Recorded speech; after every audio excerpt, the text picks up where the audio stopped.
Grimbo. This is the Outside Gate with Steve Hall on the L4 Media Network, where we usually talk US moto and anywhere the conversation goes. Today we'll be talking about something a little different. So, all the way from Spain, we have arguably the most skillful motorcycle rider in the world. Graham Jarvis, how are you? Yeah, very good. Nice to talk to you guys. Thank you very much for joining us. So, I was just telling Graham, I've got a bit of a story about first time I knew who Graham was. So, we have a hard enduro where I live or reasonably close called Wildwood Rock. And I went down to have a look at the second year it ran. So the first year it was just all the guys from, I think, around the state sort of entered it, and a few, good Aussies and that, and a young fella called Mitch Harper won it. And for the second year, it really took off, and all the biggest names in Aussie off road were there. So we're talking like probably ones even international people know. So Toby Price was there at the height of his Australian off road domination. Sort of the guy that was probably Toby's mentor, Ben Grabham, was there. Glenn Carney was there, who was not long just like back from like being a podium guy in GNCCs. And Stefan Merriman was there, and just a year out from being a world enduro champion. So it was a really stacked field. Matty Phillips, who's a multiple world enduro champion after that, all there. Anyway, race gets going, and it's really good, and it's pretty obvious pretty soon that this is different stuff. I remember seeing Toby and Ben both stuck in a mud section helping pull each other's bikes out. We're like, well, these are like the best guys in the country, but they're more desert racing guys. Anyway, as the race goes on, we're looking at the results, and there's this guy who nobody knows in Australia, and he's just absolutely putting it to all the best guys in Australia. And I remember vividly there was a crowd section there going over the tractor tires, and this guy lapped Stefan Merriman, who was a world champion in Enduro, lapped Stefan Merriman in front of the crowd over these tires. And the crowd, everyone in the crowd's going, "Who's this guy? Who is this guy?" And there was everyone's got their phones out, looking up, checking the results, looking up Graham Jarvis, and then everyone's going, "Oh, right, and we're seeing all your sheet of what you've won in Europe and the hard enduro and all that sort of thing." And it was absolutely amazing. And I remember that day you won by so far. The only person that was even vaguely close, maybe even on the same lap, was Matty Phillips. And basically the whole crowd was just like, "Who the fuck is this guy?"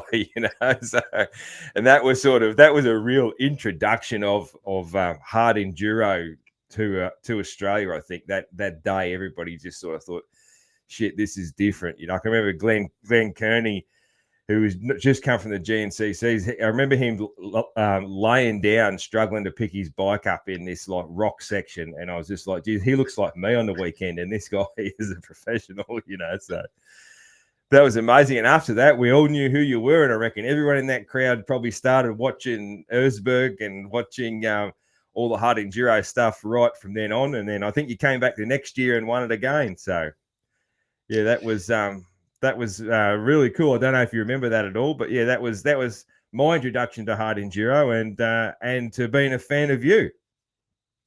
Yeah, that's it. It's going back a few years, but it was like the start of hard enduro, the progress, and then it kind of took off really quickly. Yeah, but all the races, like Erzberg, when I first went, there was only like NITA there, one or two. It wasn't getting so much publicity, and then within 5-6 years, it's just gone crazy, and it keeps growing now.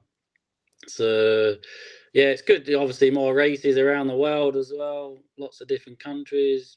Just all the top guys traveling around doing different races. Indonesia, Brazil. It's all massive following. A lot of riders, and obviously in Yeah, Australia, I think it's growing still there as well. it is. Yeah, yeah. I think probably one thing with Australia is just the actual availability of terrain that is that challenging is probably the tough thing in Australia. You know, for a lot of parts of Australia, you can't hardly find anywhere that's that challenging to ride. You know, the hills aren't that big, the things aren't that hard. You know, a lot of dudes, you know, they'll find quarries and just find sort of some man-made things to learn the skills, especially for, you know, for hills and that sort of thing. But yeah, it's all yeah, relative because it's relative to the level of riding. So obviously, different levels. What's hard, technical for one rider. You know, the hard in the local races they don't need to be so extreme, and I don't think they should be. You know, it should be, kind of rideable, or you can push through if you get it right. So yeah, it doesn't need to be so difficult to make it difficult. But like the Wildwood, it wasn't actually a difficult race at the time for me. I bet it's probably a breeze for you. And our guys were just It in was quite shock. it was a relatively fast race, but obviously it was kind of new to a lot of riders there at that stage. But obviously everyone's got better at the level. Everybody's gone up now, so it gets a little bit tougher. Yeah, for I'm a sure. lot older.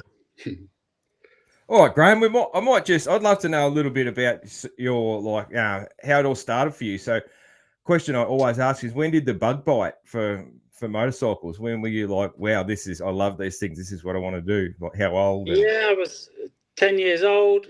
Saw people near my house riding, wanted to give it a go. My parents were never into trials or anything. So I did trials for 20 years, from 10 years old to 30, and then got to number 4 in the world. But I was kind of going down the results. Tony Bow came along. I kind of saw him, and then decided it's time to give up trials. And then bit of a transition. Hard enduro wasn't a career move. There's just a few races, but I enjoyed doing the local stuff as well, like 2.5 hour races. So get a bit of speed up. It was some new skills, but a lot of the skills just transitioned from trials, the technical stuff. But anything a bit faster, like ruts and sand, I had to learn a little bit, but most of it came pretty naturally. And then it just went from there. And then the social media and YouTube came around. I think that all helped. I did some videos, so that kind of spread the word of what I was doing, and kind of it was all new then, so got a lot of followers. And then won a few races since then. you certainly have, yeah, man. So, I'm a big fan. So your trials though, like I was looking up your results. Always, do a results check for any guests and that sort of thing. I knew you were very successful, but yeah, British champion 5 times, and I'm not sure exactly what the Scottish 6-day trial is, but it sounds pretty heavy duty, and you've won that 4 times. So yeah, I always say the traditional trials were more like enduro, because the Scottish 6 days, for example, was only 30 sections, but we were doing 100 miles or kilometers or whatever you want per day. So there was a lot of between stuff over the moorland. You had to stick to a time. So, and bikes were heavier as well. So then the style of riding was more non-stop. So now the trials has changed, but before then, bikes being heavier, it did relate a little bit more to the enduro skills. yeah, when you say they were heavier, so was that like they just bigger? I guess those distances they always had bigger tanks and that sort of thing, No, or just they just refine them now. They're like 60 okay, something back then. Well, I was on a Scorpio and Aprilia. They were the heaviest bike. It was like 83 kilos, the one I yeah, was on. So, if you think enduro bikes around 100 or whatever, but it was just a yeah, different style. So it kind of probably from them days was easier to transition as well. And then there's another trial called the Scott trial, which is not so famous as Scottish 6 days, but the Scott trial is more like an enduro, so you don't stop, walk the sections. It's 80 miles, 80 sections, and then it's time added to the observation. So that was good training as well, because that was known to be the toughest trial, and it's just basically more like an enduro. So all of that was good preparation for an enduro career. But even now, I wish I'd transitioned earlier. It's easy to say, but when I started to go downhill in trials, it's better just to Yeah, I wish I'd done some faster enduro races as well, like to get more speed if I was a bit younger. But I just kind yeah, of learned just enough speed that I can get by in hard enduro. yeah. That's what you need, the speed to get on that front row at Erzberg is when the speed comes in, I guess. Yeah, Yeah, that's it. Every race is different, isn't it? Like the Erzberg, you've got the prologue's flat out, so you need a little bit of fast style to get on the front row, which is sometimes not easy. yeah. Seems like just about all the top guys in hard enduro have started out as trials riders. Yeah, probably except for Wade. I think Wade didn't. Is that right? Yeah, that's it. All the like Johnny Walker and stuff, and Billy. I actually taught some of them as kids. Johnny, I was obviously a lot older, so his dad paid me to teach him trials, and Oh, really? Gomez. Yeah. One time in Spain, I don't remember, but they say when Gomez and Mario were kids, I did a training school with them. Cool. And So all these guys end up being your rivals. Yeah. yeah, that's it. Especially Johnny, I remember for a good run there. It was either you or Johnny was going to win. So yeah, Yeah, yeah. that's it. Yeah, it's been a few years, but yeah, at one point it was kind of I had it easy for a few years, and then Johnny came along. It was just me and him, and then obviously now there's 10 riders that are all Mm. professional, getting better every year. Yep. Yep. Do you remember what's your memories of your first Erzberg? Yeah, I was on a 450 Shirker. Oh, okay. Yeah. Yeah, probably not many people remember that because there wasn't as many videos and everything either. So, yeah, Mm. 450. So, and then but it was an easier track and less competition. But I came fourth. So, but I got on the front row. I was like 50th, 49th, 50th. So I just scraped on the front row, and then the first turn, I remember I was last off the line, and I came in a bit hot, and then I smashed into somebody, put a hole in the casing. The oil was leaking out, but got to the finish. So that was Yeah. my main So memory.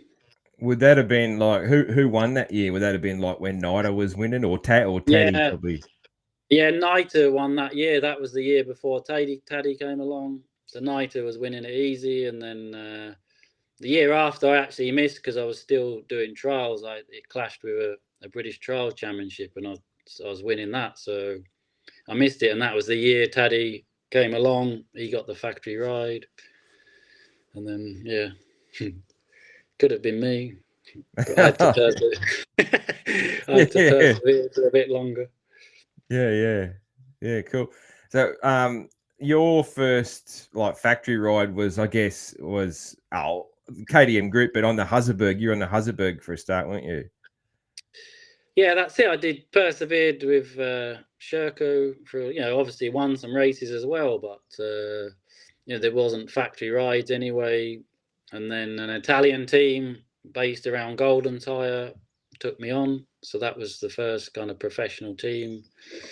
But yeah, that was really good, and we won a lot of races with them guys. That was first with a Sherco, and then Huserberg kind of stepped in as well. It was a joint effort from the factory. Huserberg was just a small part of KTM then, Mm. and then that year I switched to the two-stroke. So I'd been on four-stroke up until then, and then that was a kind of another step forwards, up to my level with that, and then transitioned to Huserberg factory, and then eventually switched to Husqvarna. The name switched obviously, Yeah, and the Huzzaberg just sort of morphed into the new yeah, Husqvarna, didn't it? Basically. Yeah, yeah. yeah. And then the factory started coming to the races as well before they weren't really bothered, and obviously realised the publicity. Mm.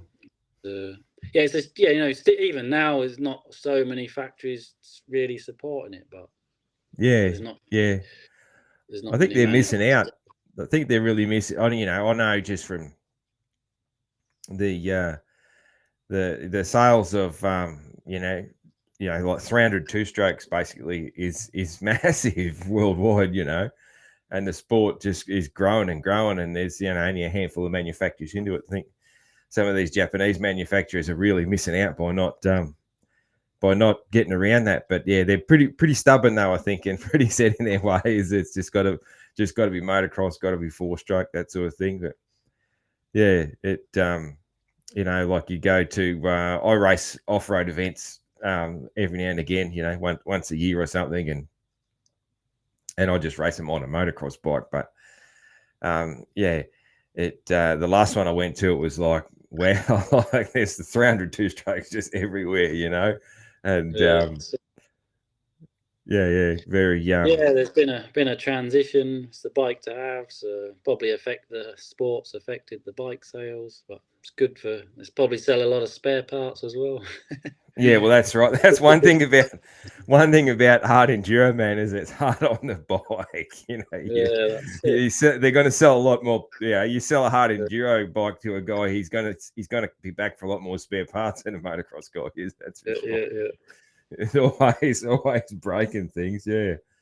Yeah. What about do you still have, like you've been in this sport for a while, do you still have like future goals, things that you'd like to tick off and that sort of thing? Or I reckon you probably achieved a lot of the things that you really wanted to do, but yeah, exactly. But I've just kind of stepped away from the factory ride a little bit. So kind of creating my own team. Any riders that want to come over, base in Europe, I've got the setup for them, and then getting the signature tours up and running. They're up and running, but building on that, I do the tours in Spain, Panama.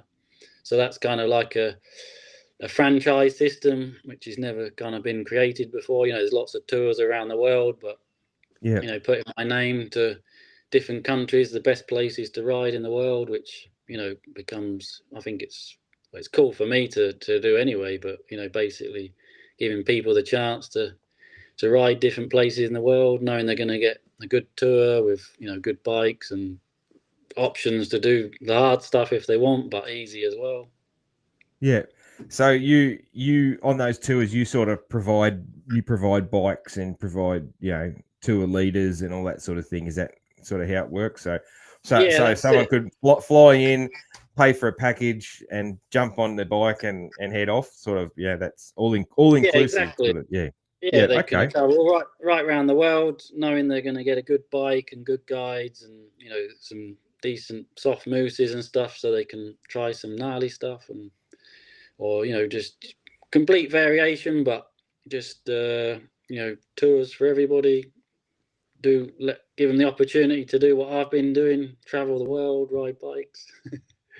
Yeah, cool. How many tours do you go to yourself? Do you get to a fair few? I'm guessing this. Yeah, I go to these locations we got set up, and then obviously doing the schools as well, which is kind of a separate thing. Did most of Australia last year, which was cool. And then, but just going new places as well, I just love it. Just exploring and hopefully promoting the sport as well, teaching people new skills, inspiring the old guys they can still ride. That's funny. That's a good segue into another thing I was going to say. And my wife, I think Hard Enduro helps get some new audience because my wife's not interested in motocross, any other sort of racing that I watch or whatever. She's just sort of like doesn't care, but she loves watching Hard Enduro.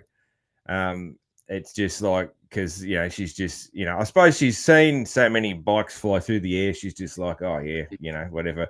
But the Hard Enduro stuff, she's just like wow, and she got watching Erzberg with me, years ago, and she won't watch the whole thing, but she always wants to know what's going on, and she'll sit in and it's funny there one time one of your wins, she was like, oh wow, the old guy won, and I looked at her and I was like, he's the same age as me. What are you talking about? I said he's not old. He's my age because I'm 48, and I was like, he's like he's out there, giving giving me guys like me hope that Mm. we can still put it to the young bloke. I mean, I can't because I don't have skill, but yeah, that's Yeah. it. So she'd say, "Oh, the old guy won." I said, "No, it's not the old guy. It's Graham Jarvis." But Yeah, yeah, no, unfortunately, yeah, obviously doesn't get easier getting older, but we can still, if we keep going, we can yeah. still achieve a lot. Tell us a bit about obviously you keep super fit, but tell us a bit about how you keep fit. What's your fitness regime? Yeah, obviously riding the bike's one thing, but just aches and pains become more of an issue. So keeping on top of them, just keeping the joints strong and healthy as well. So some of the smaller type exercises, the stability, the joints and stuff, back pain and knee pain and all the rest of it becomes more important. It's important anyway, but yeah, and then in the gym, weights, because all round fitness, that's the key. But you need the strength. You're picking the bike, moving the bike, but you got to go for 6-7 hours sometimes. So yeah, so just a complete mix. But the key is if I can stay in one place long enough to do some proper training. I've been Mm. doing a lot of traveling the last year, but So you're hopefully now. always looking for a gym. Yeah, that's it. So it's not as easy when you're traveling. It's not an excuse, but hopefully this year I can put a bit more hours in some proper training. I guess, yeah. I mean, as anyone that travels at all knows, it's hard to eat healthy when you're traveling too. Like find healthy food at airports and find healthy food when you're on the go and all that. That's always a struggle for any athlete, isn't it? Yeah, that's it. And everyone else is getting fitter as well. They're obviously younger, but they're working so hard on the fitness as well and improving the bikes. So you've got to work doubly hard to keep up to some extent. Yeah. Would you say that like particularly like Manny and Billy they've seemed to have elevated the sport in the last few years? I think their rivalry, friendly rivalry too, has sort of just elevated, and everybody else, has had to up their game to Yeah, keep up with those two. yeah, that's it. I don't know what proportion I've gone down and they've gone up, but it's probably a bit of a mix. They've upped their level. Yeah, the levels just yes, they're consistent. Obviously Manny won every race, so Mm. and they're getting mentally stronger as well every year, probably. So, but we got to keep going. We got to keep trying. That's it. Yeah, you got to knock these young blokes off at some stage this year. So, and how's you're fitting well for the things upcoming this year? Yeah, not too bad. Like I had the knee injury. It was 2.5 years ago, but it takes time to recover from. And I had a shoulder problem as well last year, so the ligaments are still need surgery. But with a lot of strengthening, I can get by. But no Yeah, yeah. excuses. Yeah, no excuses. That's it. That's it. Yeah. Do you get do you get people on your tours and that? Do you get I'm sure you get the odd bloke that just really like he's bitten off more than he can chew and he's really struggling and that sort of thing. How do you go with guys like that? Like even I've been on rides it's like a not even a quarter of the level of what you're doing, but you'll get someone come along who's just not realised what they're in for and they might have a bit of a meltdown or I can't do this and all that sort of thing. Yeah, that's There's got to be a that's bit of that on your tours. yeah, that's the key with the tours. That there's so many different levels to be able Mm. to adapt, and that's what we focus on all the time. And I always say, everything's optional. So, so then I'm not so responsible if they crash. But if they want to challenge themselves, the key is to find if they want to challenge, just push their level, whatever it is. So you're riding safely, but some people are more ambitious than others. But yeah, the key with running tours, we put a lot of effort into finding the different options, different routes, because levels of fitness vary, skill levels vary. So keeping everybody appropriately challenged is the key. Yeah, yeah. Yeah, it makes sense. And I think people would, if you do challenge them a bit and they succeed with your help, that's probably their bit. That'd be their greatest memory out of the tour. Yeah, that's it. And I didn't sometimes think it's I just could do it, and I did. yeah, Yeah, sometimes it's just confidence as well. That if it's downhills or particularly some of the bigger stuff, it's more confidence. But sometimes you just say one or two key points, and it kind of clicks, and you can see the transition, the improvement, which is pretty cool. yeah. It'd be really cool for you too. Be pretty would that be one of the more rewarding things of doing those tours when you. Yeah, that's it. They learn a new skill or they overcome some fears. It's pretty cool, and get the all round experience is the key. Yeah. Do you find, have you ever done tours where, I'm sure you have, where people bring their own bikes and maybe their bike's not set up, well and that sort of thing? Have you come across that? Where it's just like, mate, this is not the right bike to be doing this on, and Yeah, I the guess, yeah, I yeah the guess how tours much does the the right bike matter in hard enduro? Yeah, I think the worst thing is if they don't realise that the soft tyres and mousses and tyre pressures make the difference. That probably makes the biggest difference. But obviously, you can if they've got air, you can let the pressure down. But and then just that really, and then if the gearing is too high, or obviously if they come on a motocross bike, it can be tricky. It's not set up for the job as such. Yeah, But yeah, the tours we supply the bikes, so we get them all set up good. But yeah, the schools, when I do the training schools, sometimes it's training, and then we go for a little ride and stuff. So, but yeah, but quite often, they try my bike or whatever, or if they're on, and then they realise that the bike can make quite a bit of difference. But yeah, but mostly just basic stuff: the gearing, tire pressures, mousses, stuff like that. yeah. I know. I I took my motocross bike to an event last year that was supposed to just be an enduro, but it turned out to be, it was run by a hard enduro club, Yeah. and it had a lot of their hard enduro sections in it and that sort of thing. That wasn't good fun. So no, that's for sure. Yeah. But that's mostly, that's 75% my skill, 25% being on a motocross bike, so Yeah, not that's not it. not just blaming the bike, but I was wishing I had some of their bikes though a couple of times. Yeah.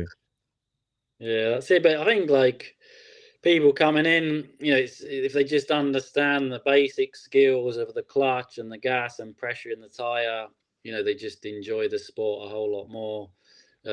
People transitioning over, they're a little bit scared. They don't understand. It's definitely more fun once you've got them just the basic skills. So just explaining that to people, you can see that they just start enjoying it more. It's ride safer as well is the first thing, just to ride safe. Yeah. It's amazing, man. Like over the last 10, 15 years, and it's the same in motocross, but in the off road stuff, the skills of kids, man, it's unbelievable. Like I've seen groups of kids that are 12, 13 just doing slow wheelies to a stop and Yeah, taking off just in the car park, before their race. And I've taken yeah, photos of it and that sort of thing. It's just like, wow, 15 years ago there was like few people in the world were doing this, and we were just like, oh my god, that's amazing. And now yeah. these That's it. kids are The, doing it. Yeah, it's good to it's see the future of the sport. The young kids riding, getting into it. But yeah, the race though, it's older, generally the older generation because it's obviously expensive sport. But yeah, it yeah, needs. Hopefully, the sport needs to be a little bit cheaper and more accessible in some places. But yeah, yeah. The what do you reckon is what's the hardest race you've ever done? The hardest single event? yeah, it's difficult to say because they're difficult in different ways. Yeah, Erzberg, obviously, it's intense. One day, the main race. So yeah, that's just middle of the rocks at Carl's Diner. Just you can real pushing the limits basically, but then you got Romaniacs 4 days, 6-7 hours a day, so it's a different type of fatigue. It's accumulation of all the so many hours. Yeah.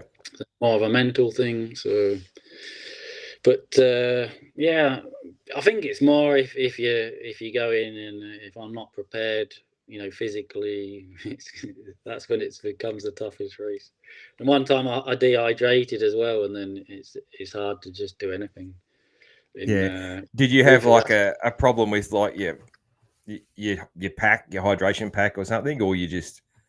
Yeah, it was Roof of Africa, so you don't get Romania actually get 20 minutes to refill. So there you have to take it's race time when you're filling to fill your pack, fill your bike, but you think you can make it to the next stop, but then it's just so far and you just run out if you don't fill the pack up, take the time, your race time to fill it up. And then it's easy to make that mistake. Yeah. Yeah. Yeah. Yeah. Yeah. And then The sometimes dehydrate. it's just so long anyway. You could easily run out 3 liters in a Yeah. couple of hours. You could drink that. Yeah. Yeah. Cool. Who do you reckon is your biggest rival over your hard enduro career? Yeah, obviously Johnny for a few years, but he's kind of stepped away from the championship. So, but now there's everybody. Everybody. Yeah, Yeah. so Seems to just be a real good a lot of camaraderie in hard enduro though. Like it seems like everybody see it's like a whole field of just like good guys and everyone's just a good guy and mates and all that sort of thing. I'm sure there's that doesn't affect how competitive you are, but you just seem like just a cool bunch, I guess. Yeah. I yeah, think the more yeah, that's it. Everyone's yeah, chilled, and sometimes we have to team up in the race to help each other as well. And quite often yeah, you kind of ride in Romaniacs when it's navigation races like that. You kind of ride together and kind of work together sometimes because you miss a turn in and then some a little bit lost. You work together to find your way around, find the yeah, best line. yeah.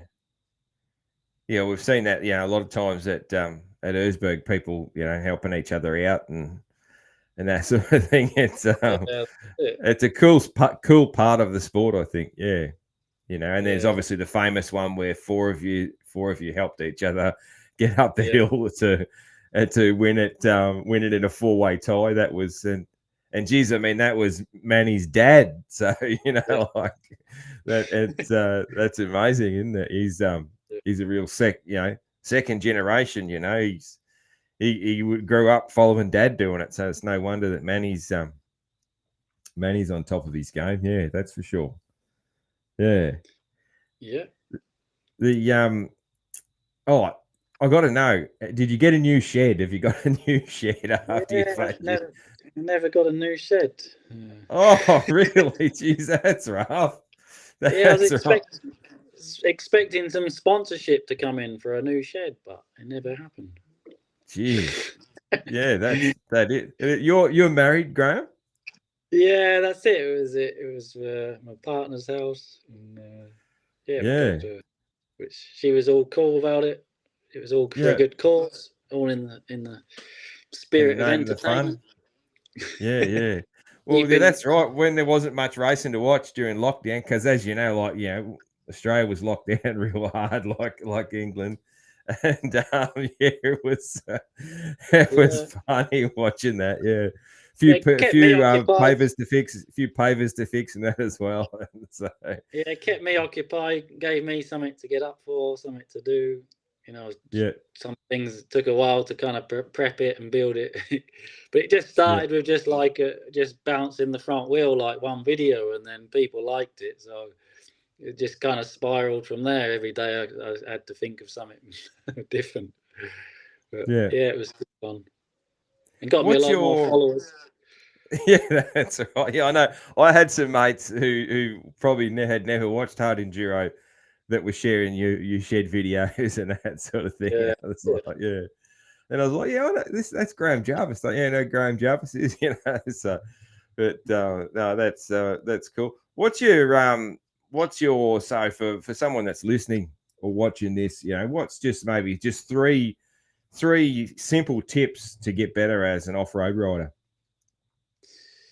Yeah, the main thing is the clutch controls. A lot of when you're riding slower, you're controlling a lot of the power with the clutch. So a lot of it's, people think, this is the main control of the power of the throttle, but that clutch control, riding slow, and then thinking that pressuring the tire, different ways to pressure the tire for grip. So quite often it's less gas, but as long as the tire's pressured into the ground, which there's different ways to do, and then you're going to find grip. So once you understand them 2 points, you can progress really quickly.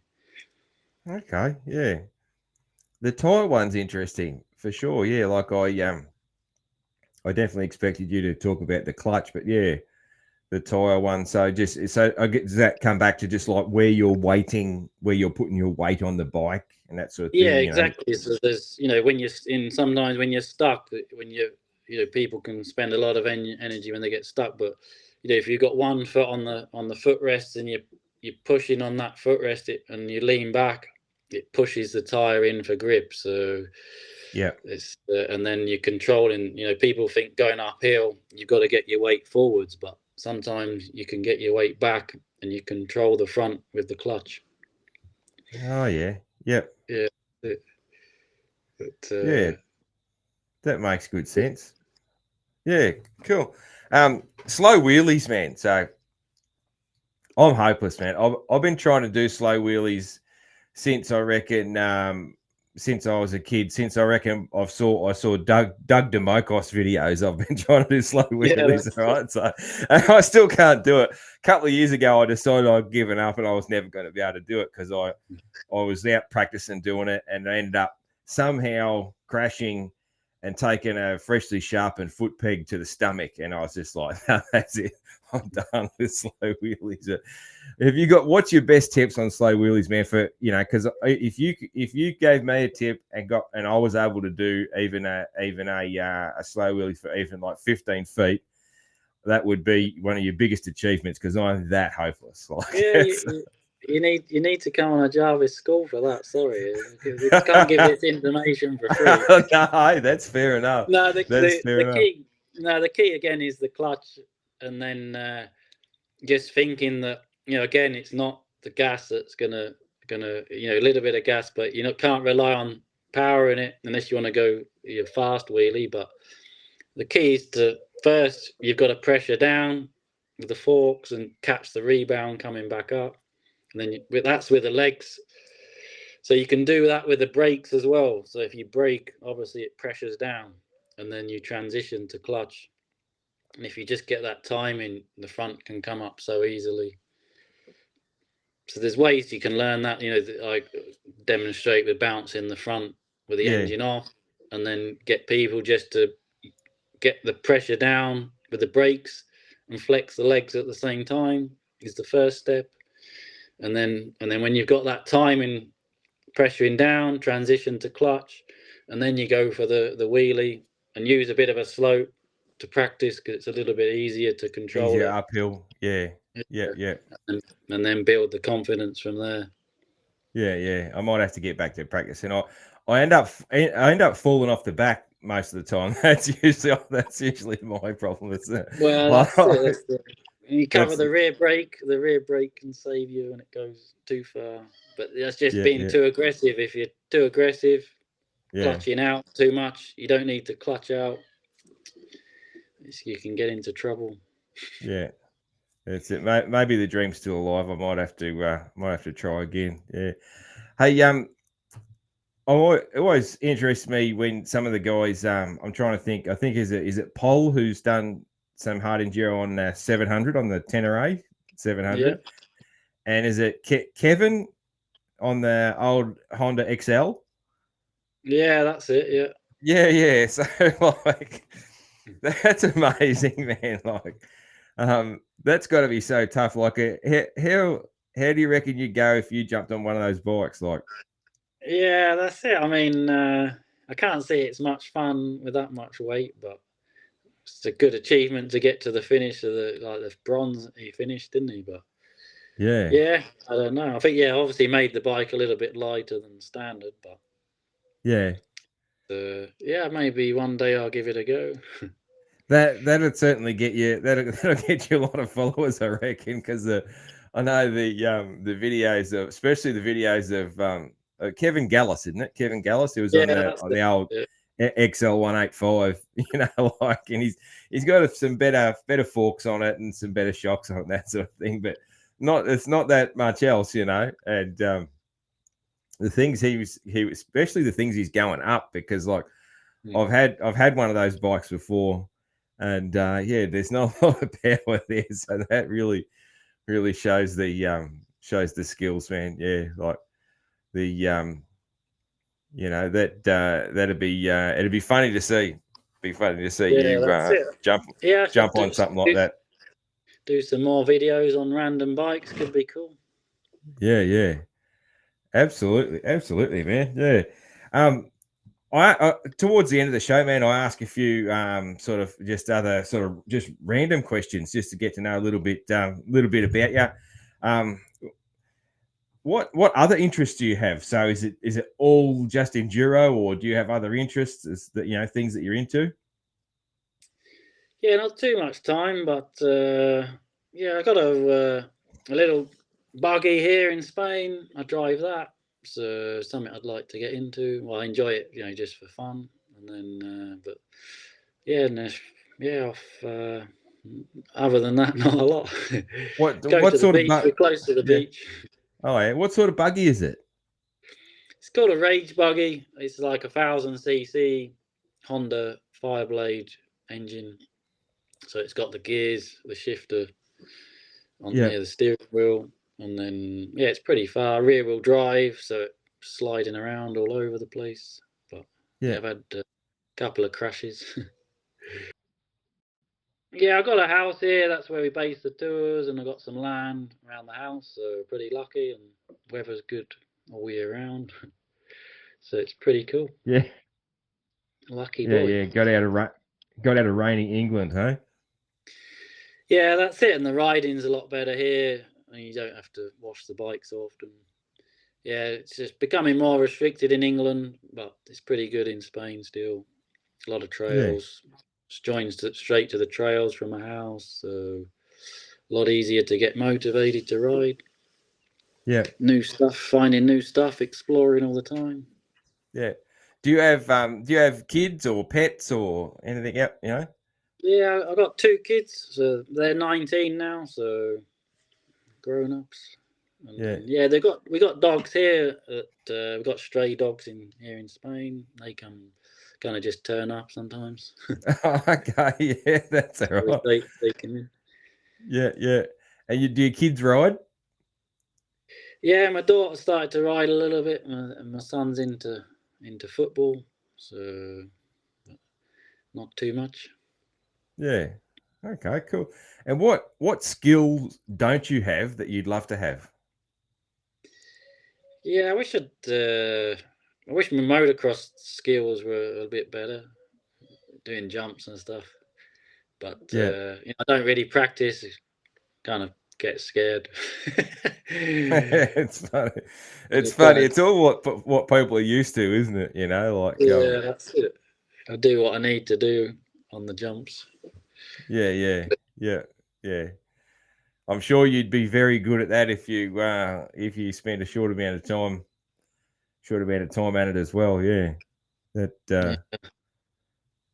that'd be cool. Be cool to see Grimbo doing some jumps. Yeah. Where did the nickname Grimbo come from? I only know that from. I mean, even I think it's was it is it might have even been Bolts calling you that during Erzberg coverage, Yeah, calling it you goes back Grimbo. a lot. It goes back a lot of years from when I was even more grim than I am now. So it's just a name your mates gave you years ago. Yeah, that's it. Because I was so grim. So because I you're know. so grim. You don't seem that grim, man. You've been smiling most of the time I've been talking to you, so you don't seem that grim. Maybe you were when you were younger. You Yeah, got a that's it. I was a little bit more serious back then. little bit more serious back in the trials days. Yeah, that's Yeah, it. that's it. And a question I often ask, this is just a funny one. So if Mrs. Jarvis gave you the okay, who would be your celebrity hall pass? How do you mean? Explain. Oh, so yeah, so who's your celebrity crush? So, Yeah. if Mrs. Jarvis said, yeah, if you got you got one shot, who's your celebrity crush? Uh, I don't know. Can't answer that. You can't answer that. Yeah, yeah, you haven't thought of that. You haven't thought of that, or you don't want to get in trouble with Mrs. Jarvis. That's that's Yeah, that's it. Better to play safe on that type of stuff. better to play safe. No, I can understand that. I can understand that. That's for sure, man. Yeah. Yeah, very good. Very good. Well, thank you heaps for joining us. Couple of little things I do to close out the show. Or before I do, man, is there anything you wanted to talk about that I haven't asked you about or covered or anything you want to plug, like upcoming tours or anything at all? Yeah, we're always keen to plug the tours. We've got Bali. We're setting up there, so it's probably handy for you guys in Australia. It's a cool place to Yeah, ride. So, yeah.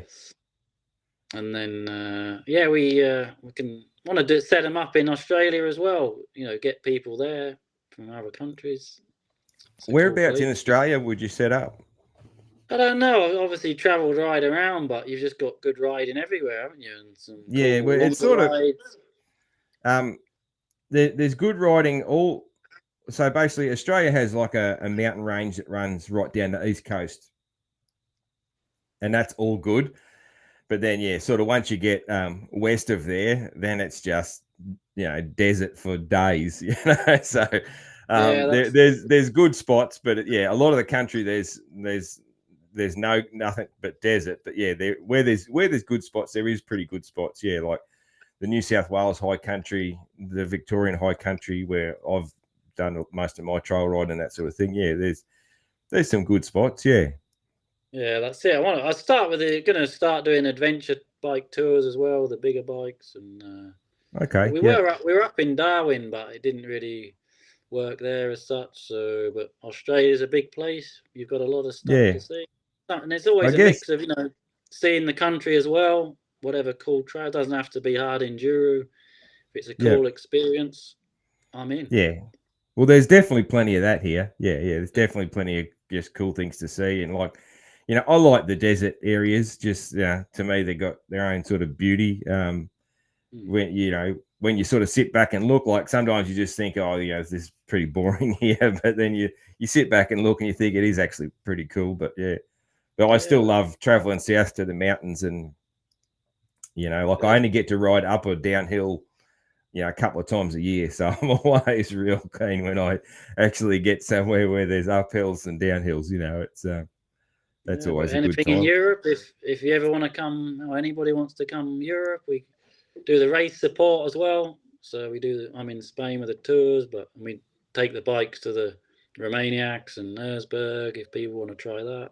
Obviously, it's difficult to get organised coming from the other side of the world, but Mm. anybody help with that, or any young riders want to come join the team, base in Spain.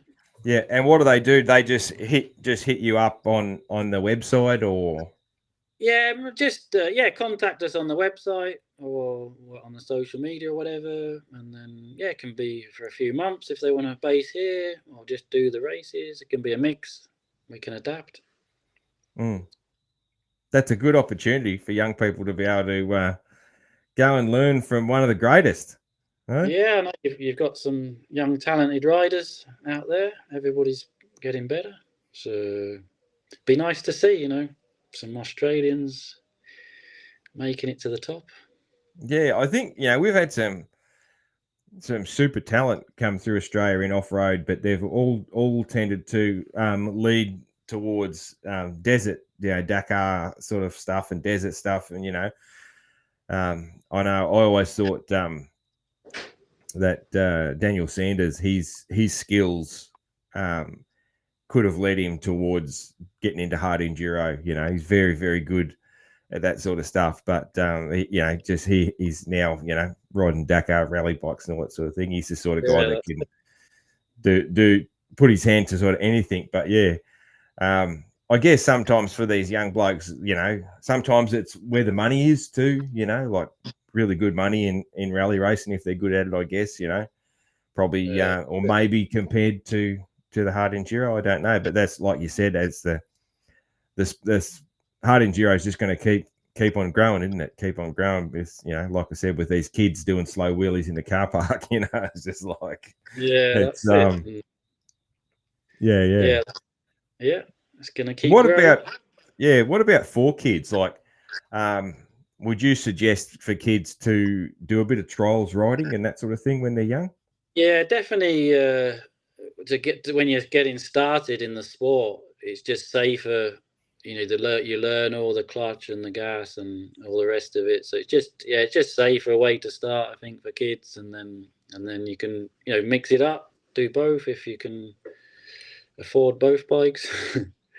But it just sets you up all the skills better. Yeah, the one thing I know, I was looking into maybe buying a trials bike myself just for a bit of fun at one stage, and I was talking to a guy that's into it, and he said one thing about trials bikes is trials is actually pretty easy on the bike. So like he said, he rides it all the time and never has to replace much because he's he's not being, unless he crashes, he's not being too hard on the bike. So that's it. The parts are cheaper, the bike's cheaper as well. So it's just a better, get a second hand one, used one if you don't want to commit with the money as well. So you can still learn the skills no matter what bike it is. So it's just a good way to start. Yeah, I've even heard some like motocross guys putting their kids on trials bikes when they're really little. Like when they're just off striders and that, putting them on those little iSet trials bikes, I think they're little electric ones or whatever, and that sort of thing, just to learn the skills. And that goes back to, I remember stories of dads taking the seat off off kids' bikes because it's like, hey, you got to learn to stand up all the time, boys. So they just unbolt the seat, things like that. So it's with the little trials bikes, they don't have to do that. Yeah, cool, very, very good. All right, so one thing I always ask guests to do that aren't Aussies is give me your best Aussie accent. G'day, mate. Put another shrimp on the barbie. That was good, man. It was good. I think I'm just trying to think if you're the first Englishman I've had on. I don't think so, but that was good. I'm not surprised an Englishman was good.